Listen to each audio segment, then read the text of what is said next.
মাদারীপুরে বৈষম্য বিরোধী ছাত্র জনতার উদ্যোগে আয়োজিত কাওয়ালি সাংস্কৃতিক অনুষ্ঠানে দুর্বৃত্তদের হামলার ঘটনা ঘটেছে। এই ঘটনায় 4 জন আহত হয়েছেন।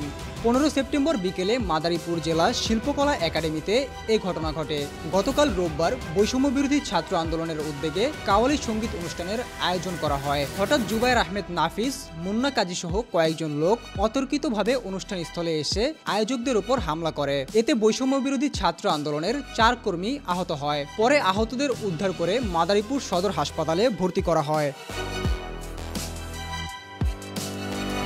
অনুষ্ঠান আয়োজকদের মধ্যে আব্দুর রহিম বলেন, যারা বৈষম্য বিরোধী ছাত্র আন্দোলনের শুরু থেকে সম্পৃক্ত রয়েছে তাদের নিয়েই এই সাংস্কৃতিক অনুষ্ঠানের আয়োজন করা হয়, কিন্তু কয়েকজন নিজেদের ছাত্র আন্দোলনের কর্মী দাবি করে অনুষ্ঠানে এসে আমাদের ওপর হামলা করে। হামলাকারীদের মধ্যে কয়েকজন ছাত্রলীগের কর্মী রয়েছে। তারা সুপরিকল্পিতভাবে আমাদের অনুষ্ঠান পুণ্ড করে কর্মীদের জখম করেছে। আমরা তাদের বিচার দাবি করছি।